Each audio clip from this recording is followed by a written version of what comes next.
Hey, what's going on, guys? Thank you so much for joining me today. I really do appreciate you taking the time out of your day to check out my video. Today, I'm really excited to be sharing this move with you. I've been doing it for a little over 14 years now.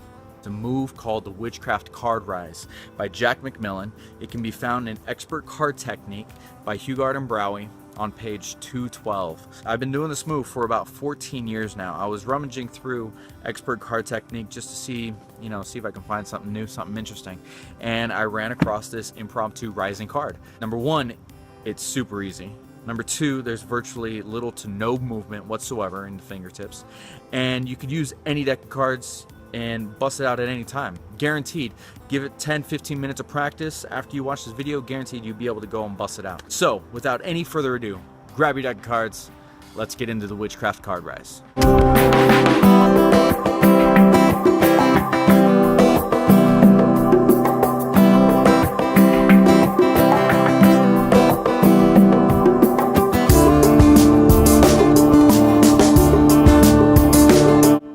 Alright, so here we go.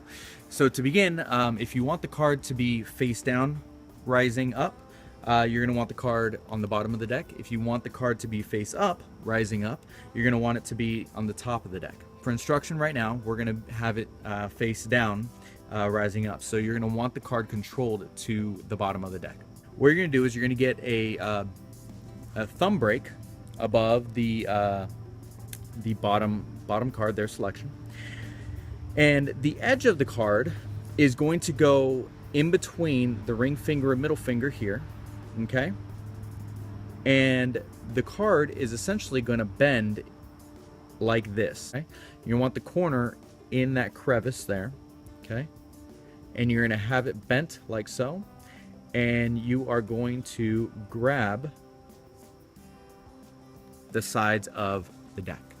So even if they were to look from this side, from the side, the thumb is blocking the bend of the card, and on this side they won't be able to see it either.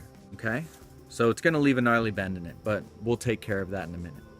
So it's going to come up.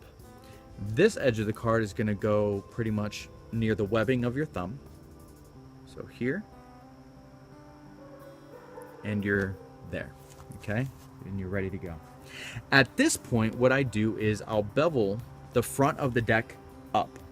What this does is it gives some cover in the front so they can't tell that it's actually coming up from the back. Okay? And what you're going to be doing is you're going to be releasing just light pressure with your hand. You're going to be releasing tension, and it's going to make the card rise. Now you're going to notice at times it is going to stop. So what I do is I'll give the deck a light squeeze, okay? And I'll push the back of my hand inward. Once it gets about halfway up, at this point, after the card has officially risen, what I do is I'll push with my thumb, I'll push up with the deck as if I'm doing a Charlier cut or I'm lifting the deck up. And then at this point, I'll come over, I'll swivel the deck, the playing card out of the back, okay, so it looks as if I'm taking the card from the middle.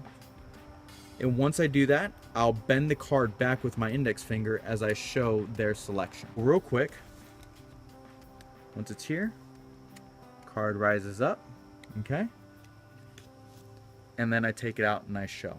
So if you were to have a card selected, say that one right there, okay, slide it in. You go ahead and get the card set up like so. Make the card rise. Take it out and show the card has been risen. In the book, they don't teach the whole part of lifting up the deck to swivel the card out. They just teach the actual rising, the rising of the card portion.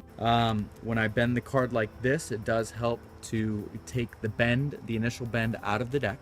Or out of the card, I'm sorry. So again, you get a thumb break, and the webbing of the thumb in between the middle and ring finger. And then you just let it release pressure. Comes up.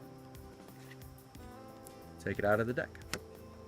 And that there is the Witchcraft Card Rise by Jack McMillan. Well, guys, that's it. Thank you so much for joining me. Again, I really do appreciate you taking the time. These cards that I'm using are the Jintos and Jokers by Wesley Robb, a friend of mine from South Africa. If you guys are totally down to go support him, I'll leave a link in the description below. Until next time, be well, be healthy. Hit that like button, hit that subscribe button, and we'll see you in the next video.